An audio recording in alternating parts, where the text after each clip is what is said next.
My heart is breaking. Don't miss out on the fun. Hit subscribe button and join our community for more stories like this one. My heart is breaking. My best friend just committed suicide. Her and I had very similar upbringings, except her parents were quite religious. We both did not want kids, and we each got accidentally pregnant at 18-19 years old. In our first year of college, her parents made her keep the child, drop out of school, and marry the older man, who knocked her up. I immediately got an abortion, and my life did not change. I finished college and graduated school. She became a stay-at-home mom, arguing with the husband she did not want, and raising the child she was forced to keep. Fast forward many years. She is divorced, single mom with severe depression. I'm happily married and still child-free.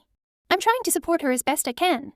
Pandemic, she's working a crappy job from home and parenting full-time, trying to homeschool a troubled kid whose life has been less than stellar. We haven't been able to have a happy hour or ladies' night since March. The isolation and stress of the pandemic likely intensified her feelings of despair and hopelessness. I understood her situation but never realized it was that bad. She saw no way out and must have been filled with despair. My heart is broken for her, her child, who will certainly have major problems, and her family who made the wrong decisions for her. As I tried to support her in any way I couldn't help but reflect on our divergent paths in life. I had chosen to have an abortion and pursue my dreams, while she had been forced to give up hers and settle for a life that made her miserable. I couldn't imagine the pain she must have felt, knowing that her parents had made the wrong decisions for her and robbed her of her future. I am grieving and also feel a sense of anger and frustration at the societal pressures and stigmas that had contributed to her suffering. I vow to continue fighting for reproductive rights and mental health awareness, so that no one else would have to go through what my friend had endured. Please, know there is a way out besides taking your own life. It should not have ended like this. Edited to add, I did not expect this to blow up so much and I'm losing track of my replies. Thank you all so much for the support and virtual hugs. I made it through the funeral and I'm thinking of ways to honor her. Comments. I'm so sorry for your loss.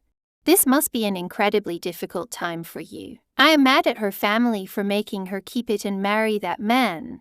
This is one reason why I cannot respect anti-choicers. They can't call themselves pro-life, but their decision to force her to keep the fetus ruined her life and eventually she saw no way out besides death. That is not pro-life. That is straight-up anti-choice. You will carry this baby, you will marry this man. Fuck those people, your friend deserved better. The parents were following church dogma, just got run over by karma for forcing their daughter into an unhappy life. This is why many women don't talk to their parents about an unwanted pregnancy. Republicans want to punish women for enjoying sex outside marriage. The women need to be shamed and carry this burden their whole life. Men, not so much.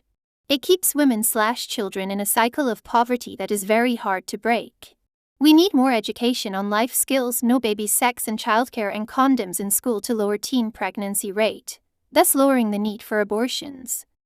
Hey, you have every right to feel angry about anything. Your feelings, whatever they are, whoever they are about, are valid. Grief is a really hard thing to go through, and everyone is different.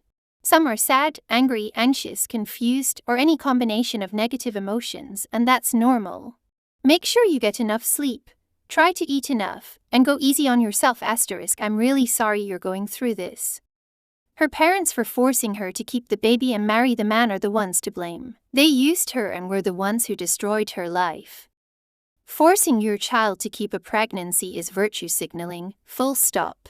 There's no other reason to put that burden onto your child than to say, look how responsible we are. You want to teach your daughter about being responsible. Help her get through an abortion, because real adults deal with their problems. Not only did they ruin her life, but ultimately their decision to force her to do what they wanted has ruined that child's life. No dad, depressed mom, and no mom. You can bet that kid is going to grow up miserable. That isn't life, that's torture. People who force women to have children like we're breeders or something are absolute scum. I was not put on this earth to bear children. Experiences like these is why I will never stop fighting for reproductive and abortion rights. As macabre as this sounds, I hope her parents realize that their influence caused her to take her own life. I hope they think about that every time they try to sleep. And I hope they change their values because of this. Unfortunately, tragedies like this tend to strengthen religious people's faith and values, which is what I loathe the most about religion. This happened to a high school friend of my mother. She got pregnant while still attending high school, was distraught and didn't want it, begged her highly Catholic parents to bring her to get an abortion. They pulled her out of school and were forcing her to have the child. She ended up hanging herself about a month later. Awful. This is why I'll never be anything but pro-choice. Some people just aren't ready or capable of being parents, and that's okay. Watch anti-choicers be silent about the mom taking her own life cause women aren't people but unborn fetuses are. Subscribe and hit the bell button for the best Reddit stories available.